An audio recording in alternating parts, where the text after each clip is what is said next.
Veníamos de un Estado único, el Estado y punto. Y todas las demás entidades y dependencias eran del Estado y punto, y se acabó, ¿verdad? Por eso es que hasta 1945 el presidente de la República no entraba a los profesores de la Facultad de Derecho. Porque como todo dependía del Estado, ¿sí? Todo estaba centralizado en el Estado. Recordando la figura monárquica o la figura presidencialista de Estados Unidos, ¿verdad? Entonces, en Guatemala, como ya se les explicó, recuerdo que les hablé sobre la historia del derecho administrativo, de cómo fue evolucionando, pues las figuras de derecho administrativo han ido evolucionando de esa manera.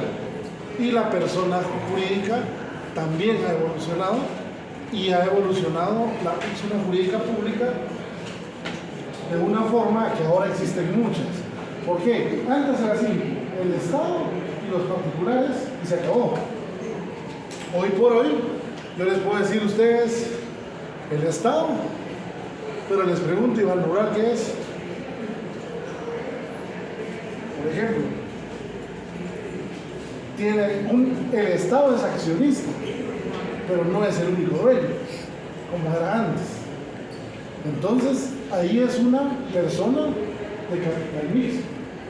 Pero es persona jurídica de derecho público o de derecho privado. ¿Me explico? Eso es lo que vamos a tratar de comprender en esta clase, y por eso es que para mí es importante que fuera presencial.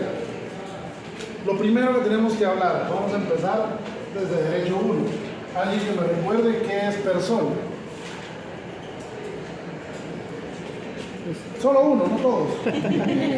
Es todo aquel que tiene derechos y personalidad jurídica y obligaciones, derechos y obligaciones. Derechos y obligaciones, todo aquel que tiene derechos y obligaciones. Cambiémosle una palabrita. Es el ente, todo ente que tiene derechos y obligaciones. ¿Por qué ente? Porque ahí está la división. Persona individual es la persona física, el individuo, el ser humano, y sujeto de derechos y obligaciones. Y la persona jurídica es toda figura ficticia, ¿sí?, sujeta de derechos y obligaciones. Ojo, ahora digo figura ficticia. ¿Por qué razón?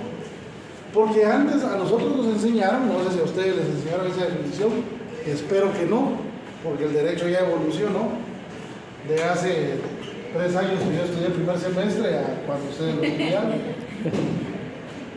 Porque a mí me enseñaron que la persona jurídica era 2 o más personas que se unen y generan un ente ficticio que produce derechos y obligaciones, ¿verdad?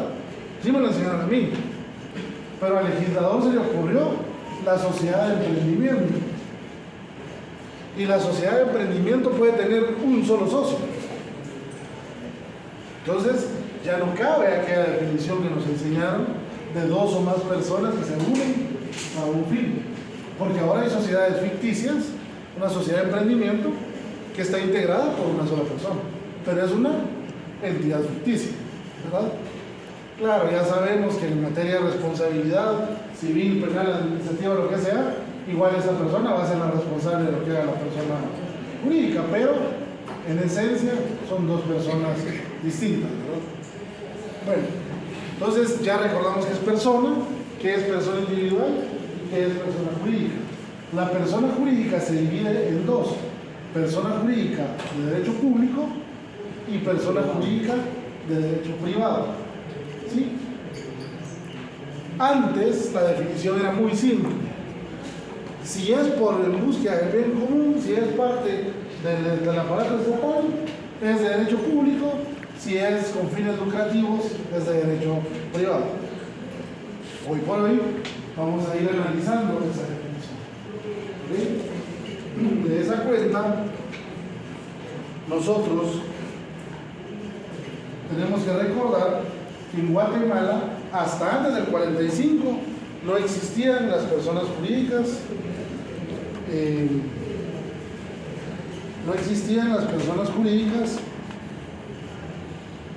como tales, sino que simple y sencillamente era el Estado, ¿verdad?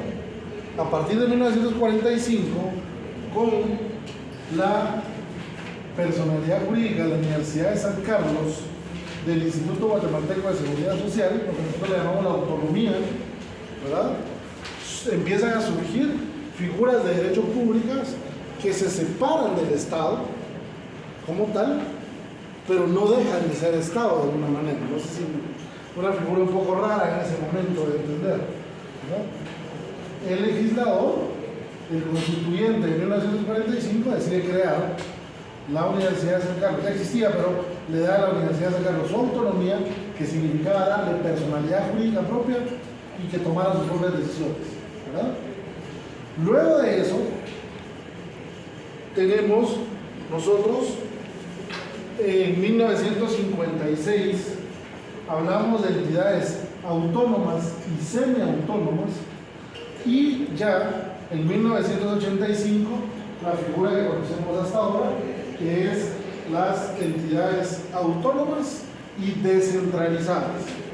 ¿Qué son cada una de esas? Se las voy a enseñar en una clase posterior, pero así es como se han ido diversificando. ¿Cómo nosotros podemos definir qué es persona jurídica de derecho público y qué es persona jurídica de derecho privado? Alguien que tenga en la mano el Código Civil y me lea por favor el artículo 15. Bien, yo creo que sí lo traje. De las personas jurídicas, Gracias. artículo 15, son personas jurídicas. El Estado, las municipalidades, las iglesias de todos los cultos, la Universidad de San Carlos y las demás instituciones de derecho público creadas o reconocidas por la ley. Ok, vamos hasta ahí. Primero, son personas jurídicas de derecho público. El Estado, es el Estado, el Ejecutivo, ¿no? Todo lo que está pegado al Ejecutivo. Las municipalidades, que es la entidad autónoma por naturaleza. Ojo a esto, las iglesias de todos los cultos, la Universidad de San Carlos y otras de naturaleza similar que se creen. Entre ellas Bailix, van todas las descentralizadas que sean creadas posteriormente, que es la SAT, el RIC, el RENAP, otras de índole raro, que son las de control político, que existen, como el Tribunal Supremo Electoral, la Procuraduría de Derechos Humanos, la Corte de Constitucionalidad, la del Ministerio Público, ¿sí? Todas estas están dentro de las personas de derecho público. Y si nos quedáramos hasta ahí, estaría bien, digamos, tenemos definición. Yo lo único que tengo duda no es por ningún tema religioso, sino por un tema doctrinario, es qué hacen las iglesias ahí. Eso me suena un poco. Aunque claro, tenemos que entender que somos un país eminentemente religioso, ¿sí? Nuestra doctrina es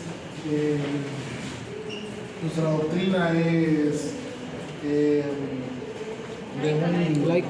de tipo naturalista, ¿verdad? De derecho divino. Decimos la separación del derecho y el Estado, pero empezamos la Constitución con la invocación al nombre de Dios. Y no estoy diciendo que está mal, al contrario, estoy de acuerdo porque esa es nuestra doctrina. O sea, sería ilógico no tener eso cuando como Estado somos un Estado eminentemente religioso, ¿verdad? Creyente, en la religión que sea, pero creyente. Bueno, entonces, estamos en esta primera, pero existen otras que la misma ley nos ayuda a entender dónde van. ¿Alguien me lee el siguiente inciso? Tal vez otra compañera o compañera que está en el cuello. Número 2. Las fundaciones y demás entidades de interés público creadas o reconocidas por la ley. 2. Las fundaciones o demás entidades de interés público. Fíjense ustedes, el término aquí es interés público. Acá vamos a enumerar nosotros a todas las personas jurídicas que van a desarrollar alguna actividad Gracias. de interés público. ¿Cómo así de interés público? Miren, aquí van a ser todas esas entidades que por alguna razón hacen una función del Estado, que no lucran, sino que reciben para sostenerse, pero están supliendo de alguna manera una función del Estado. La Secretaría de Bienestar Social es la encargada de proteger a los niños vulnerados en sus derechos o en peligro de violación de sus derechos humanos, ¿sí? Pero la Secretaría de Bienestar Social no tiene suficientes casas hogares para atender a estos niños. Entonces utiliza fundaciones que realizan esta función y estas personas jurídicas, estas fundaciones, hacen esa actividad que es de interés público, porque es al final de beneficio para todos. ¿No sé si me explico? Ahí podríamos de alguna manera tener a sanatorios que hacen esa función, no estoy hablando de los que se dedican al lucro, sino los que hacen función social, ¿sí? Algunas cooperativas que hacen función social, algunos colegios que hacen función social, es decir, entidades que en esencia nacen por una unión de personas, ¿sí?, que crean una figura ficticia, pero no se dedican al lucro precisamente, sino a suplir una necesidad del Estado, ¿verdad? Ahí entrarían todas estas fundaciones, asociaciones que desarrollan este tipo de actividades. Y luego está el tercer nivel. ¿Alguien me lee el tercer inciso? Tercero, las asociaciones sin finalidades lucrativas que se proponen promover, ejercer y proteger sus intereses sindicales, políticos, económicos, religiosos, sociales, culturales, profesionales o de cualquier otro orden, cuya constitución fuere debidamente aprobada por la autoridad respectiva. Los patronatos y los comités para obra de recreo, utilidad o beneficio social creados o autorizados por la autoridad correspondiente se consideran también como asociaciones. Ok, esta tercera categoría son entidades que surgen para proteger derechos, pero de un grupo en específico, ¿sí? Aquí entran, por ejemplo, las cooperativas, no necesariamente las cooperativas de consumo, pero sí las cooperativas, como muchas que se encuentran en el área rural del país, que son comunidades que se unen y para poder negociar mejor, por ejemplo, la venta de sus verduras, de sus hortalizas, en vez de salir a negociar uno por uno a vender, crean una cooperativa, esta cooperativa administra todo, ¿sí?, y hace dividendos entre todos, o sea, busca una protección de todos de alguna manera. Este tipo de entidades son las que hacen la tercera categoría, también son personas de derecho público, pero que tienen otra finalidad. Aquí entran los sindicatos, porque son entidades de trabajadores que están creadas para proteger sus derechos. Aquí entran los colegios profesionales, ¿sí? Lo mismo, es una asociación gremial que nosotros tenemos, bueno, en este caso obligado por la ley, pero nosotros tenemos para proteger y revelar nuestros derechos, ¿verdad? Licenciado, los institutos por cooperativa entrarían en este inciso. Ahí es donde tenemos una mezcla, porque la cooperativa como tal protege a un grupo en específico, pero la función de educación que está haciendo, la está haciendo en general, entonces hace una mezcla. La cooperativa entra en este nivel, pero el instituto como tal entra en el segundo nivel, porque está haciendo algo de interés social, está dando educación. No sé si me explico. Y no está haciendo con fines de lucro, porque los institutos por cooperativa regularmente lo que cobran es para el sostenimiento nada más del instituto, no es algo de lucro. Entonces ellos están haciendo algo de interés social, pero que nace de otra entidad que es de este último nivel. ¿Me explico? Entonces, la misma ley, bueno, y el siguiente inciso son las entidades de derecho privado, ¿verdad? Las que son de tipo lucrativo. El siguiente inciso que ustedes tienen ahí. 4.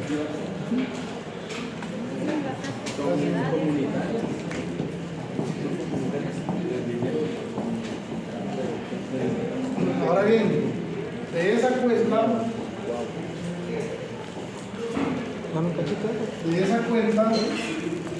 nosotros tenemos varios criterios para determinar cuáles son, cómo determinar si es de derecho público o de derecho privado, pero es donde yo les digo que entra esta mezcla. Según el criterio de distinción, está el criterio del fin. Si el fin que busca es de derecho o es de bienestar común, bien común, es de derecho público. Si no, es de derecho privado.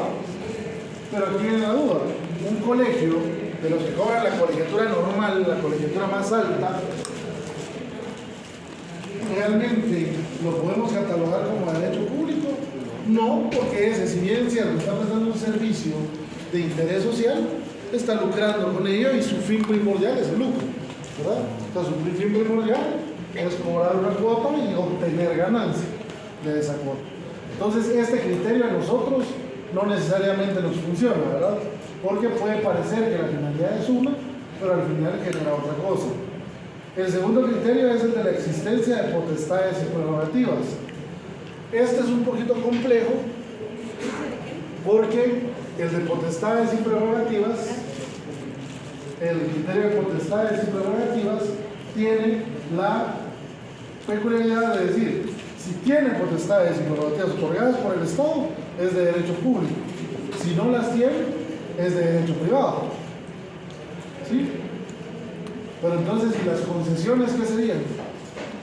Es una entidad privada de lucro, pero que está explotando algo del Estado con menores dividendos, ¿sí? Por lo tanto está lucrando. Por ejemplo, la autopista Tarín-Escuintla, antes tan odiada, ahora tan deseada, ¿verdad? Esa era evidentemente privada, pero tenía prerrogativas porque por la concesión pagaba una cantidad nada más de dividendos y lo demás quedaba para lucro. Lo mismo que pasa con las maquilas, ¿verdad? Que tienen un régimen especial, tienen prerrogativas, tienen exoneraciones de impuestos, pero no necesariamente lo que están haciendo es de derecho público, ¿verdad? Los fideicomisos creados por entidades del Estado. Esa es otra historia que ahorita vamos a platicar, ¿verdad? Porque los fideicomisos son una entidad pública que nace de otra entidad pública. Esa es otra historia que vamos a platicar más adelante. Ahorita estamos en la esencia. Luego el criterio del origen. Simple, si nace del Estado es de derecho público, si nace de particulares es de derecho privado. Tampoco es el mejor para nosotros. ¿Por qué? Por lo que hablamos hace un rato, los sindicatos, los entes gremiales, ¿sí? Las fundaciones, las asociaciones nacen de particulares, pero ejercen funciones de derecho público. Y el criterio del encuadramiento de la organización estatal, criterio del encuadramiento en la organización estatal, que se refiere a si es parte del organigrama del Estado o no es parte del organigrama del Estado. Tampoco nos aplica por las cuestiones que nosotros ya platicamos, que obviamente una fundación no es parte del organigrama del Estado, pero está prestando un servicio de interés social. ¿Me explico? ¿Dudas hasta acá? Como todo está complicado y nada nos cuadra aquí, nosotros entonces diferenciamos en tres categorías. Según Villegas, Basavilbaso, Vaso, nuestras tres categorías son los establecimientos públicos o personas autárquicas. ¿Personas qué? Personas autárquicas.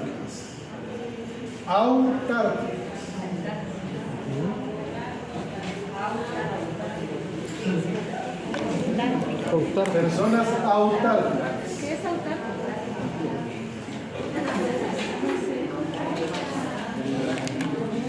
Que tienen sus propias autoridades, pues. ¿Por qué? Porque no dependen del Ejecutivo, ¿verdad? La Universidad de San Carlos no depende del presidente de la República del País. Entonces, es una autárquica. Los establecimientos públicos son los que establece el organismo ejecutivo. ¿Sí? Entonces nosotros, el organismo ejecutivo y todas las descentralizadas y autónomas son de derecho público primer nivel. ¿Ok? Luego tenemos las de segundo nivel, que son los establecimientos de interés público, Si se dan cuenta, los términos los tomamos del artículo. Establecimientos de interés público, que ya explicamos cuáles son, y los establecimientos de utilidad pública.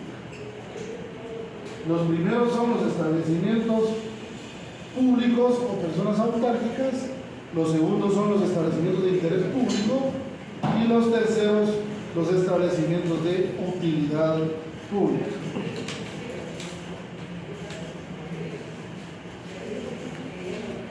¿Sí? Esos tres niveles vamos a manejar para entender los tipos de personas jurídicas de derecho público o de derecho privado que existen. Antes era hasta un poquito más complicado, porque todos habían que inscribirlos en la municipalidad a partir del nacimiento del RENAP y el registro de personas jurídicas. Las personas individuales se van al RENAP, las personas jurídicas se van al registro de personas jurídicas, entonces nos hace más fácil ya entender. ¿Sí? Ya podemos hacer esa clasificación tan simple nosotros, ¿verdad? Las de derecho público se inscriben en el repejo, las de derecho privado se inscriben en el registro mercantil. Tan fácil como eso. Claro, en la doctrina no tenemos que diferenciar más. De estas hay una clasificación, ¿sí? En esta clasificación vamos a diferenciar distintos niveles. La primera clasificación es que pueden haber personas jurídicas de derecho público territoriales e institucionales. Territoriales e institucionales.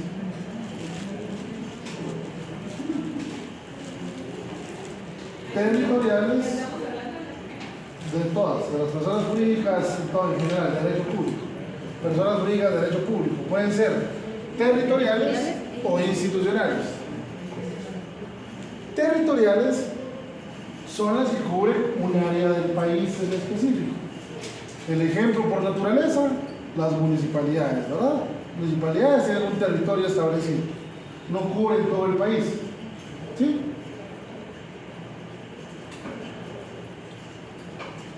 AMSA, ¿verdad?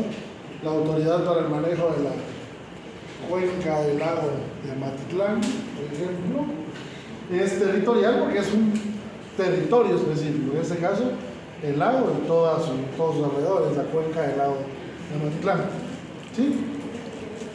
Ese es territorial. Institucional son todas aquellas que cubren todo el país, ¿sí? La SAR, el RENAP, la que se les ocurra, Ministerio de Gobernación, Ministerio de Energía y Minas, porque su competencia es en todo el país. Territoriales, un sector en específico, institucionales, todo el territorio. Luego tenemos, de esas se dividen en tres niveles, creo que no es tan complejo entender lo que son las nacionales, departamentales y municipales.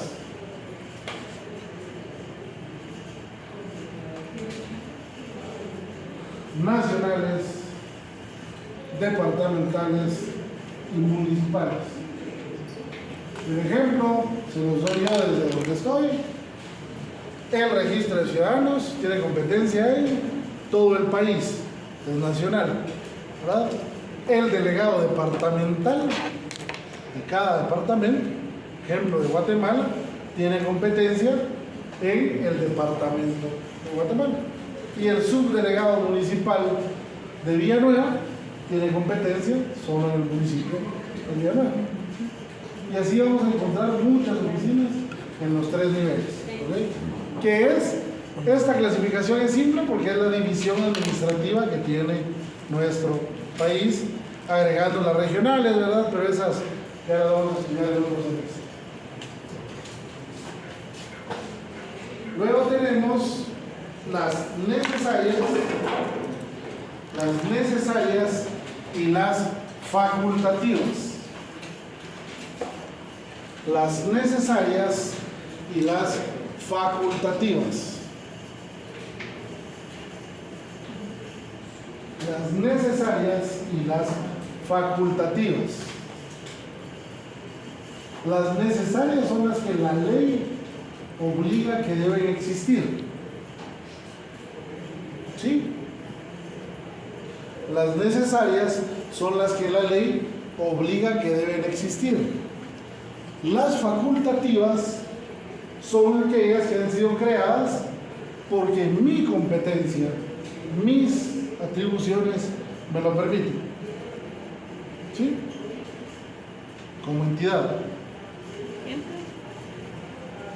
Necesarias y facultativas. Ejemplo. Regreso para el registro de ciudadanos. La ley electoral y de partidos políticos establece que existirá una delegación departamental en cada cabecera departamental del país y una subdelegación municipal en cada cabecera municipal del país. ¿Ok? Esas son necesarias, porque la ley obliga que tienen que estar. Punto. ¿Sí? Ahora bien, viene la población de Livingston y Zabal. ¿Quiénes conocen Livingston? Falta la banda. Livingston está hasta allá. Solo se puede llegar en lancha, hasta allá. Entonces, todas las personas de Río Dulce y de las aldeas aledañas tenían que tomar una lancha, hora y algo de camino para llegar a Livingston, a hacer un trámite, la municipalidad, el registro de ciudadanos, lo que fuera. Entonces, solicitan, en este caso, el control, en el registro de ciudadanos, solicitan una sede o una extensión, por llamarlo así, de la subdelegación en Río Dulce, que es lo que está, digamos, en tierra firme, por decirlo así, en Río Dulce. Entonces, para no tener que ir hasta allá a hacer sus trámites.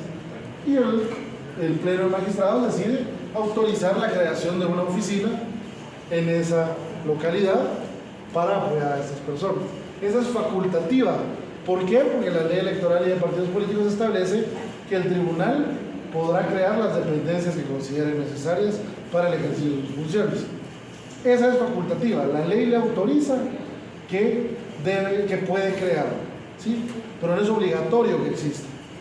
¿Sí? La que es obligatoria que exista es la de la cabecera, allá en límite. Como la cabecera es hasta allá, por eso a fuerza hay que ponerla hasta allá. ¿Me explico? Otro ejemplo, como no conocen, ¿no? Tiene que regresar al segundo año que les hagan excursión a Alto Barrios. Bueno, luego tenemos, por ejemplo, la Constitución establece que el presidente de la República tendrá, menciona la Constitución, que tendrán prerrogativas el secretario general y el secretario privado de la presidencia. Entonces la Constitución obliga que exista un secretario general y un secretario privado de la presidencia. Luego, por ley del organismo ejecutivo, se crean otra cantidad de secretarías más, no entro a cuáles, porque eso lo vamos a estudiar el otro semestre, pero le deja al presidente la facultad de crear por acuerdo gubernativo las dependencias que considere necesarias. Entonces al presidente se le ocurrió a un presidente crear la Secretaría de Asuntos Agrarios, luego se le ocurrió al presidente Yamatei que ya no servía de nada la Secretaría de Asuntos Agrarios, que mejor uniéramos todo a la Comisión Presidencial del Diálogo para que todo estuviera junto.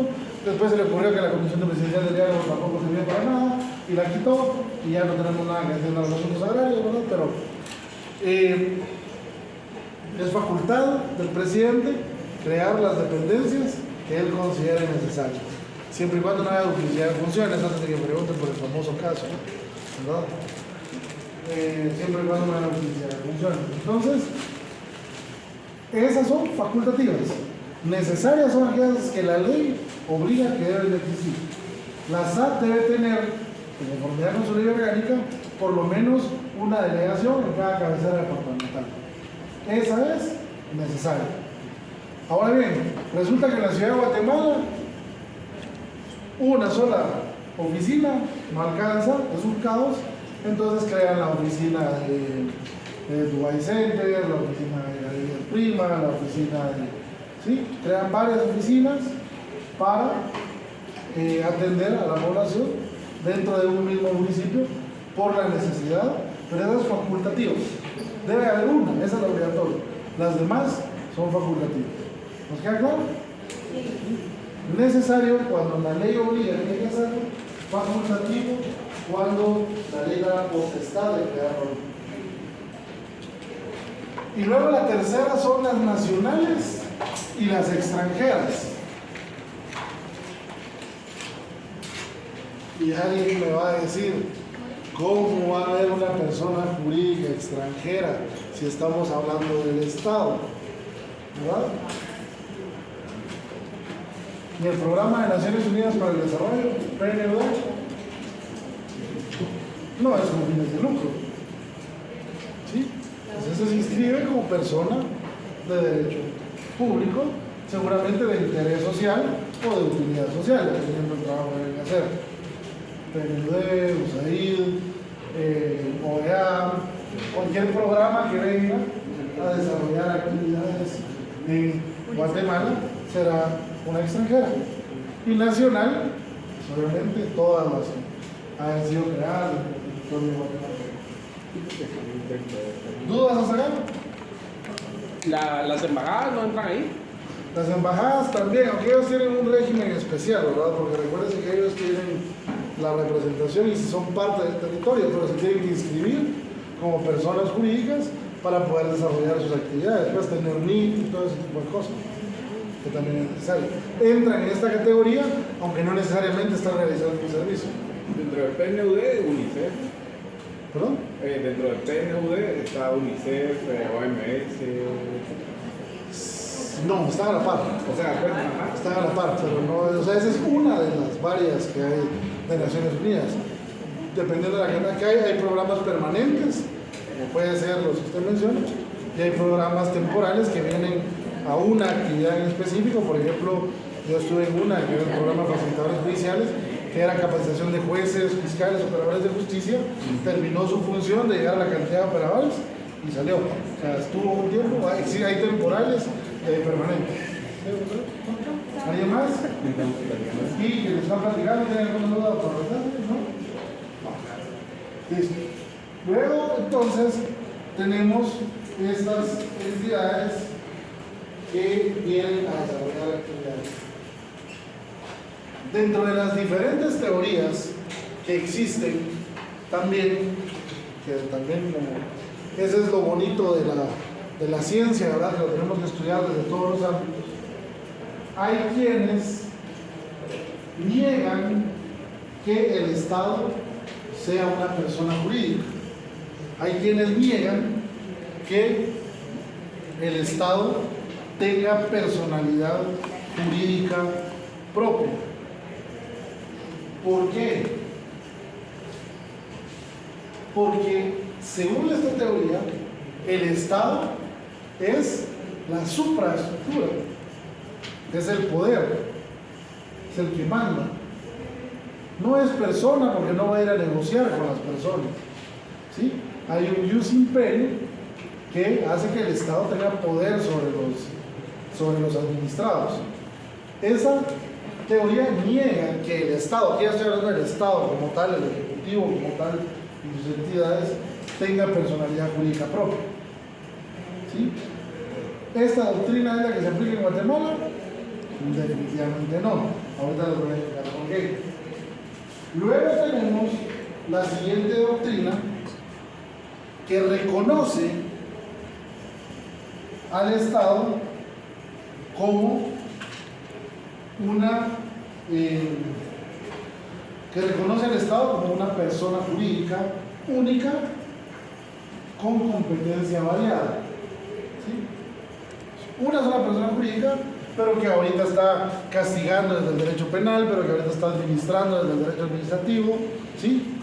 Que ahorita está haciendo labor de registro, que ahorita está contratando, pero es una sola persona jurídica unitaria con diferentes competencias. Y la tercera doctrina es los que aseguran que tiene un carácter dual, que actúa en el campo del derecho público con el jus imperio, ¿sí? Pero también actúa desde el derecho privado cuando se encuentra en igualdad de condiciones. Por te doy un ejemplo. Nosotros en Guatemala tenemos una postura, según el artículo 15, como una persona jurídica unitaria, pero que se manifiesta en relaciones jurídicas. O sea, es dependiendo cómo se relaciona con los particulares, es que vamos a tener esta actividad. O sea, no es dual, no es que o soy jus imperium, ¿sí? O sea, o yo mando, o somos iguales, ¿no? Para nosotros es, como siempre, eclécticos, es un depende cómo nos estemos relacionando con las personas. ¿Cómo así? Si el Estado va a rentar un bien inmueble, el Estado no puede obligar a la persona que ya vende el bien inmueble a que se lo den en arrendamiento. No la puede obligar. ¿Sí? Tiene que bajar y negociar. Y la persona le va a decir, quiero 5.000 quetzales de renta. Mire, pero lo estaba dando a 2.000, sí, pero yo no quiero ahora 5.000. Y el Estado no puede obligar a que lo baje. El Estado puede pedirle una avalúa de ICABI y que ICABI diga, mire, vale 2.000. Ah, bueno, entonces no se lo alquilo. Si no me quiere dar los 5.000, no se lo alquilo. No lo puedo obligar. No aplica el jus imperio. ¿Me explico? No aplica porque estoy en igualdad de condiciones. Ahora bien, en una compra, en una licitación, yo, jus imperio, el Estado digo, quiero comprar 500 computadoras. Bueno, entonces aquí están mis bases, quienes quieran ofertar, vengan, ofrezcan. Está usando el jus imperio en el Estado, está utilizando su poder. La persona llega y le presenta la requisitos, no, usted no cumple los requisitos que yo pedí. No, usted cumplió los requisitos, ok. Pero eso es en el proceso de contratación. Se adjudica y después de la adjudicación viene la firma del contrato. Al momento de firmar el contrato, el Estado bajó. Y ya no tiene jus imperio, porque firmó un contrato en donde se puso en igualdad de condiciones con el individuo. ¿Me explico? En un mismo proceso cambió la condición del Estado. Y entonces, yo no le pago, yo ya no le pago porque soy el Estado y yo no le quiero pagar. No, viene el otro y me demanda, porque hay un contrato en donde el Estado se comprometió a cumplir un pago. ¿Me explico? No aplica su jus imperio. Va ante un juez, curioso, porque el juez es el Estado aplicando el jus imperio, contra el Estado y un particular que están dirimiendo una diferencia. ¿Me explico? O sea, la función del Estado para nosotros es la que determina la personalidad jurídica. No es persona para los que la niegan, dicen que no es persona porque es el Estado. Tiene poder sobre las personas. No se va a sentar a negociar, no tengo derechos y obligaciones, yo te ordeno que lo hagas y punto. ¿Sí? Eso es para los que lo niegan. Para los que lo reconocen, le da, pero tampoco es negociar todo. Sí tiene el jus imperio. La dualista es la que más aparece. Sin embargo, para nosotros en Guatemala es más ecléctico. Dependiendo la relación que tengo con los particulares, o en este caso en concreto, ahí será si estoy ejerciendo el jus imperio o si estoy en igualdad de condiciones. ¿Me explico? ¿Dudas hasta acá? ¿Dudas porque entendieron o dudas porque no entendieron? Entonces, o sea que en todas las teorías puede caber la compatibilidad. Todas. ¿No? Porque son doctrinas de estudio, ¿verdad? Son formas de pensamiento. Y si usted y yo no vamos a pensar igual en una idea. ¿No? Puede ser que sí, puede ser que no. Por eso es que surgen doctrinas. Si ustedes se dieron cuenta, en la primera clase, cuando hablamos de qué es administración pública, vimos 11 doctrinas distintas, ¿verdad? Hoy, para decir si es persona o no es persona jurídica, vemos 3 doctrinas distintas. Para definir qué es personalidad jurídica, vimos otras 4 doctrinas, ¿me explico? Porque eso es la ciencia. Por eso es que repito, de verdad, ayúdenme a defender a nuestra carrera. Nosotros no estudiamos leyes, y gracias a Dios en nuestro concurso no les enseño muchas leyes, les enseño doctrina. Nosotros tenemos una ciencia que estudia las leyes, y las leyes nos las da a nosotros el legislador, y nosotros las tenemos que analizar para ver si funciona o no funciona, y el juez la tiene que revisar para ver si la puede aplicar o no la puede aplicar, ¿verdad? Esa es nuestra función como abogados. No es solamente sabernos las leyes, nosotros somos estudiantes de leyes, somos estudiantes de derecho, y el derecho es una ciencia. Así de simple, así de sencillo. Bueno, ahora vamos a otra figura que nos genera bastante complicación.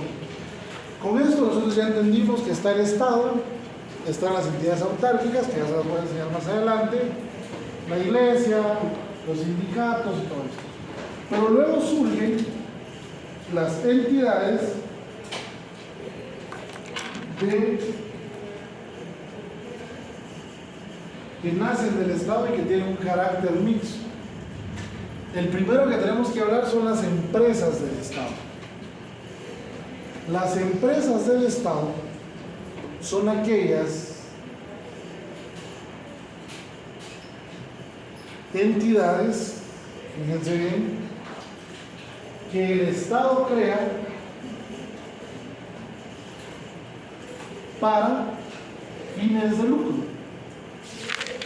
Como así, o sea que el Estado también lucra. Claro que el Estado también lucra. Claro que el Estado también lucra. Me voy a ir a ejemplos sencillos para no meternos en problemas. Pero nosotros entendimos, bueno, cuando hablan de impuestos en ese momento, hablamos que impuestos como tales solo se pueden crear para una contraprestación de un servicio. Bueno, no impuestos, sino las tasas, ¿no? Y las tasas, por ejemplo, la universidad cobra 3 quetzales de parqueo porque es para pagarle a los trabajadores de parqueos. No está lucrando, es una prestación de servicio. ¿Okay? Entonces la universidad, hasta en su colegiatura, lo repito siempre, el regalo que nos da el Estado a nosotros de estudiar, es hasta la forma en que se divide, porque creo que ustedes ni siquiera han estudiado eso, ni siquiera saben eso. Uno paga 5 quetzales mensuales en la Universidad de San Carlos, ¿verdad? Pero nos enojamos porque lo cobran todo junto y los cobran los 60 quetzales más los 11 de matrícula y los 20 de biblioteca, son 91 quetzales. Yo ni voy a la biblioteca pero me cobran 20 quetzales. Al año, ¿no? Esos 5 quetzales, miren ustedes, uno es para la AEU, de cada uno, al mes. Uno, de la AEU, no va a tomarlo. Uno es para la asociación de subunidad que hay, para la AED, más o menos porque somos de las facultades más grandes, ¿no? Pero algo les cae. Creo que es 1 para la facultad y 2 para la universidad. El mes. Mera prestación de servicio. Esto no lo podemos tomar como lucrativo, ¿verdad? Ahora, la universidad sí desarrolla algunas actividades de tipo lucrativo. O sea, hay, por ejemplo, los laboratorios de farmacia en zona 1 son los más baratos del país, pero aún así están generando ganancia, ¿verdad? Que luego es invertida en más equipo y lo que se pueda, pero al final está generando una ganancia. Esos son ejemplos pequeños. Luego tenemos los parqueos, como por ejemplo los parqueos municipales. El parqueo que está en la Municipalidad de Guatemala, ellos se le cobran por hora. Están prestando un servicio y está generando un lucro para la municipalidad, algún ingreso para la municipalidad. Luego tenemos algunos un poquito más grandes, como una empresa de agua, ¿no? El pago, como las empresas municipales de energía eléctrica, que esas sí ya generan un lucro, ya hay un porcentaje de ganancia para el Estado y para, en este caso, para las municipalidades. Claro, ¿cuál es la gran diferencia ahí? Que lo que lucra el Estado, ustedes saben que lo que entra a las arcas del Estado solo se puede gastar en temas del municipio, del Estado o de la entidad en la que ustedes desarrollaron. Pero generó lucro, generó ganancia de una actividad. No solo le funcionó para recuperar lo que está gastando, sino que generó algún tipo de ganancia. ¿Me explico? ¿Sí? Pero esos son ingresos privativos. Son ingresos privativos, totalmente. ¿Qué son los ingresos privativos? Que la autoridad puede decidir en qué gastárselo, siempre y cuando sea dentro de los fines del municipio. Claro, ahí se incluyen también las famosas dietas, ¿verdad? Que las municipalidades pueden pagarse en función de si tienen o no tienen fondos suficientes en las arcas para pagarlos. Por eso es que Misco, Xela, Guatemala, todo el mundo se llena para la capital. Hasta este año voltearon a ver al occidente. Pero el alcalde que gana más que el presidente de la República desde siempre es el Echel, por lo que gana en la empresa municipal de agua, en la empresa, o sea, cobra en la MUNI, dietas en la MUNI, cobra en Empagua, como se llama ya, dietas de Empagua, cobra en la empresa eléctrica, dietas de la empresa eléctrica, y ese que gana más que el presidente de la República, al final de breve. Pero no había volteado a ver para allá. Y como así como dicen las empresas de luz, las municipalidades, pero que tienen la deuda con el INE, ese dinero, al no pagarlo, no entra en una deuda como municipalidad del Estado, Sí. pero se puede ejecutar por vía civil. Ese es el problema que tiene, el gran problema que tiene el INDE, y muchas, en este caso el IX, por ejemplo, es cómo le cobra al Estado siendo el Estado. Si el Estado es inembargable, por ejemplo, ¿verdad? ¿Cómo le cobro yo X, cuota patronal que no me han pagado, los ministerios no me han pagado 20 años? ¿Cómo le cobra el INDE a las empresas municipales? Ahorita están en un proyecto de condonarle la deuda, es lo peor que podrían hacer, porque es validar todo lo que hicieron anteriormente. Una malversación de fondos. Y esos fondos, el INDE no los recibió y esos fondos fueron manejados precisamente seguramente. Entonces, hay que tener mucho cuidado en ese tema, porque tiene toda la razón del mundo. Es cobrable porque son dos figuras de derecho público que tienen personalidad jurídica propia y que pueden ser sujeto de demandas, sin ningún lugar a duda. El problema es hasta dónde puede el poder coercitivo del Estado contra el Estado. Hay un momento en donde hay confusión. ¿Se recuerdan de esa figura en derecho civil, verdad? Confusión cuando el acreedor y el deudor confluyen en la misma persona. En algún momento hay ese choque en el Estado, ¿no? Por eso es que es tan difícil para el INDE cobrar, por eso es que es tan difícil para el IX cobrar, ¿verdad? Y ese tipo de cosas. Y a eso sumado que es un servicio público. Y la pregunta era, ¿cmo es aquí la Contraloría General de Colombia? ¿Se puede accionar en contra de la Contraloría? Totalmente. La Contraloría, todo donde hay fondos públicos, una vez entren a las arcas del Estado, sean fondos privativos o sean fondos estatales, pasan a ser fondos públicos y son habilitados por la Contraloría. Eso es definitivo, ¿verdad? El problema es esa incobrabilidad que en algún momento se da. ¿Hasta dónde la Contraloría puede obligar a pagar o al INDE a obligarlo a cobrar? ¿Hasta dónde lo puede obligar? Pues aquí hay una sanción recurrente en la Universidad de San Carlos, por ejemplo, en donde hay una finca en Patulú,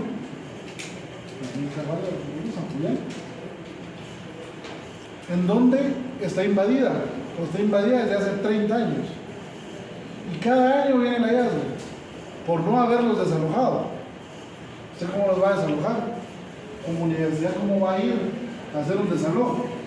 ¿Verdad? Y la universidad ha intentado trasladar las tierras y no se puede.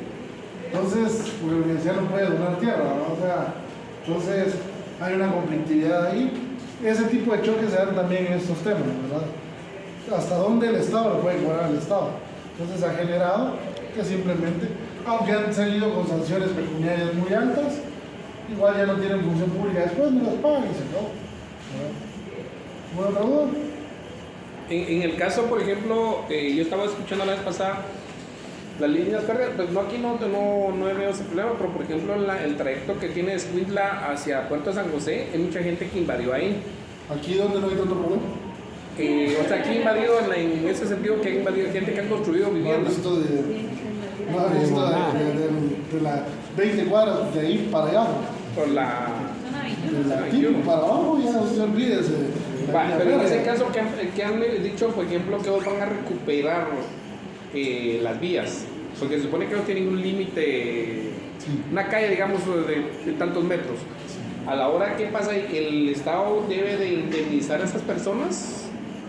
O la FEUA, digamos. Es que FEUA es una entidad propia, ¿verdad? Primero fue descentralizada, después fue comprada. FEUA fue comprada en algún momento. Prácticamente privada, ¿verdad? Entonces, incluso ustedes pueden perfectamente pedir el desalojo. Sí. Yo, hay colonias allá abajo, aquí nomás, en Prados de Villahermosa, colonias, no estoy hablando de la aparte del asentamiento, no, aparte de las colonias, que lo que hicieron fue botar el muro de atrás y extender su patio hasta donde les dio la gana porque es línea férrea. Eso tiene que tirarlo. O sea, él puede reclamar el desalojo. El problema es que son kilómetros y kilómetros de línea férrea que están ocupados en todo el país, ¿verdad? Solo, mire el Atanasio, mire Zona 1, solo para llegar al Puente de las Vacas, haga esa ría, el Puente de las Vacas a Platanito, haga las 2 orillas, está totalmente invadido, ¿verdad? Lo único que no es invadido es Atanasio. Ahí para allá, todo, ¿verdad? Pero FEGUA tiene esa categoría especial, que eso fue vendido, ¿verdad? Entonces, es de derecho privado que puede perfectamente pedir el desalojo en cualquier momento. Que vaya a ser fácil desalojar, no lo es, pero sí lo puede hacer. FEGUA sí tiene eso, ¿verdad? ¿Alguien más? ¿Bueno, todo? ¿No?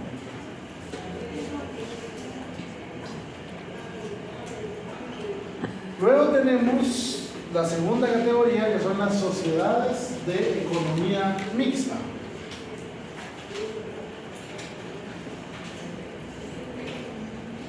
Sociedades de economía mixta.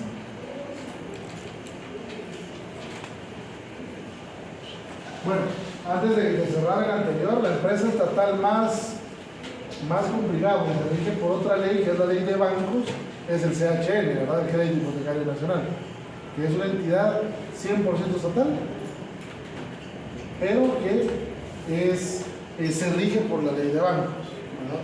Entonces, aunque tome decisiones el Estado, pero hay cuestiones como la tasa preferente, ese tipo de cosas, la define la Junta Monetaria. Entonces, el Estado tiene que respetar eso, ¿verdad? Luego tenemos las de economía mixta. Aquí es donde entra Banrural, Bantra. Aquí el Estado simple y sencillamente es un accionista más. Variará en su toma de decisiones la cantidad de acciones que tenga, ¿verdad? Por eso que Banrural, quien nombra al presidente de Banrural es el presidente de la República, quien nombra al presidente de Bantra es el presidente de la República. ¿Por qué? Porque la mayoría de acciones las tiene el Estado, ¿verdad? Pero es un socio más al final de cuentas, ¿verdad? Entonces entrará en las reglas de un socio capitalista, como los demás socios de la empresa, ¿ok? Ahí no está ejerciendo desde ningún punto de vista su ius imperio, sino que está a las reglas de la sociedad, ¿ok? No aplica esto de nombrar al presidente por ser el Estado, aplica porque es el que más acciones tiene. ¿Me explico? Porque en la EXA no tiene autoridad. Sí es accionista, pero no tiene autoridad. ¿En dónde? En la EXA. En la EXA no tiene mayoría, ya no tiene mayoría. Ahí sí ya no, la mayoría de acciones fue cuando se las vendieron a las españolas, ¿verdad? A las empresas españolas. Y luego las españolas las vendieron a otras, ya no sé quién tiene ahorita la propiedad de la mayoría de acciones, pero sí, en empresas como esas perdió la mayoría de acciones. Entonces ya no es quien decide, sino se acopla a la decisión. ¿Okay? Yo lo que no muy tengo entendido es en el caso de la telefonía. Por ejemplo, Telva es la entidad estatal. Guatel. Perdón, Guatel. Entonces, pero en ese caso todavía rige porque, por ejemplo, se supone que se le vendieron la telefonía a lo que es Telva, o sea, la empresa privada que es la mexicana. Ahora, ¿ahí interfiere todavía el Estado o no, ya no tiene activos ahí? Vamos a ver, ahí tenemos que entender varias cosas. Ahí primero hay una autoridad que es la Superintendencia de Telecomunicaciones, ¿sí? La Superintendencia de Telecomunicaciones administra todo lo que tiene que ver telecomunicaciones, frecuencias, radio, frecuencia de telefonía, frecuencia de internet, si es por ondas, todo lo que sea frecuencia, todo lo que sea telecomunicación. Luego está Guatel, que es la específica del manejo de algunas áreas de la telefonía, ¿sí? Las bandas de transmisión son del Estado, porque ustedes saben que es propiedad del Estado, todo lo que está en el cielo, incluyendo las ondas de frecuencia y todo eso, subsuelo y todo eso, ¿verdad? Entonces, como propietario, el Estado da en concesión tipo de la autopista. por decir algo así. Entonces, la frecuencia efectivamente es propiedad del Estado y el Estado se la da en concesión a las telefonías, no solo una, ¿verdad? En este caso en Guatemala hay dos, porque pusieron la otra, bueno, no, en realidad hay como cuatro, pero hay unas pequeñas que terminan siendo subsidiarias de las otras, pues, pero que realizan trabajo local. Entonces, pero ahí es distinto, que la frecuencia es de la banda, ¿verdad?, de transmisión es del Estado y quien la trabaja es la entidad privada. Antes lo que pasaba es que era del Estado y la trabajaba el mismo Estado, ¿verdad? Esa es la diferencia. ¿Una otra duda? Bueno, luego tenemos la región. ¿La qué? Regional, región.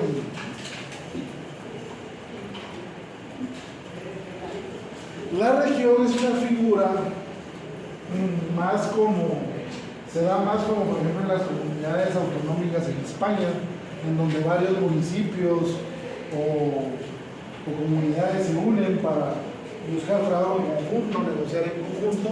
Acá se ha utilizado la figura de la mancomunidad. La mancomunidad es una unión de municipios para realizar algún fin en común. ¿Sí? Las mancomunidades, digamos, la más grande es la Gran Mancomunidad del Sur, que es Guatemala, el sur de Guatemala, que incluye, bueno, el sur, ¿va? Pero incluye Misco, Amatitlán, Villanueva, Santa Catarina Pinula, San José Pinula,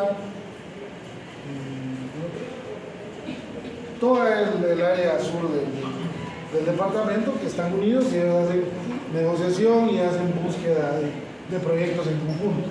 ¿Okay?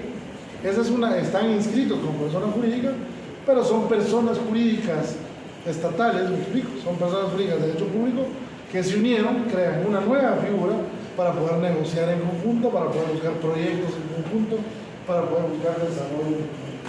¿Okay? Esta viene a ser la región.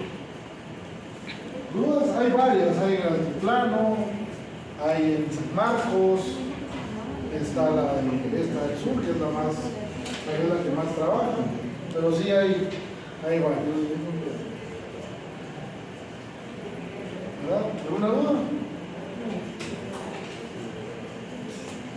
Bien, a mí me suena continuar con la consideración orgánica del Estado, pero ya es un tema de clase completa, entonces vamos a dejar hasta aquí el tema de hoy y el día lunes continuamos virtual. Que termine Gustavo.